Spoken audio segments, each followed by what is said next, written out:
Hello America, I'm Matt Peters and this is The Agenda.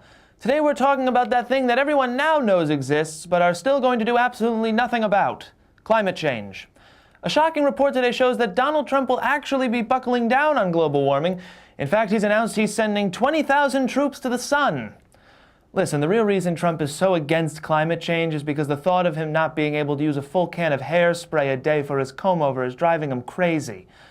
But this is a real issue that needs to be taken seriously, and as of right now, the priorities of our elected government officials are not in the right place. In October of 2018, the UN Intergovernmental Panel on Climate Change released a report stating that we only have until 2030 to change our policies on climate change, or else the damage will be irreversible. Now, for someone who believes in facts and science, this news would probably make you shit your pants. But there are still some people who believe that climate change is not real. Take a look. I know a lot about wind. Wind is destroying a lot of problems. And number one, it's killing the birds and the eagles. And you see what's happening in California with, if you shoot an eagle, a bald eagle in California, they want to put you in jail. And yet the windmills are killing them by the hundreds. So you're not a big proponent of wind. Maybe I am just a unicorn from another planet, but climate change doesn't even hit my top 30 of how I vote for somebody, so... No, Megan, you're not a unicorn from another planet. You're just a fucking idiot. If reports about climate change don't worry you, then maybe you need to take a closer look at some of the details. Sea levels are going to keep rising, and soon low-lying areas of Miami, as well as many other cities, could be underwater, causing many to be forced into higher elevated areas. Unfortunately for retirees, this could mean that frat boys will be spending their spring breaks at Shady Acres Elderly Home instead of on South Beach.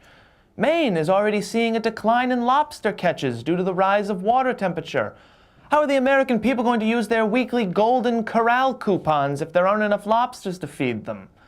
Instead of focusing on these issues, Republicans have decided to take issue with the rhetoric coming from the Democrats, particularly Congresswoman and that one girl that always sat in the front row so she could talk to the teacher before class, Alexandria Ocasio-Cortez.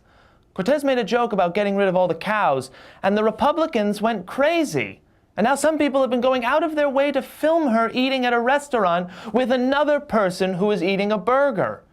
The Republican Party needs to realize that they're making similar mistakes made in the 1980s during the AIDS epidemic during its peak. President Reagan ignored the AIDS crisis while millions of men and women died from the disease. It took Reagan 6 years to finally comment on the AIDS epidemic, but by that time the damage had already been done. Fortunately, the American people are becoming more aware of the dangers. 74% of Americans believe that the Earth's temperature is rising. 57% of Republicans even believe that the world's temperature has been increasing. And 66% believe that it's caused by humans.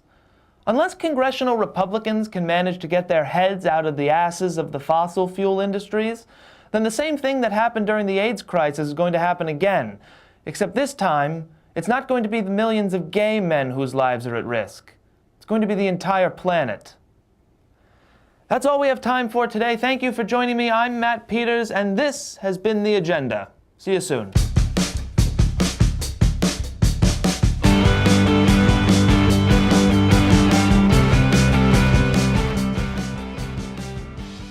Thought this video sucked? F*** you. Subscribe to MCTV below for more content.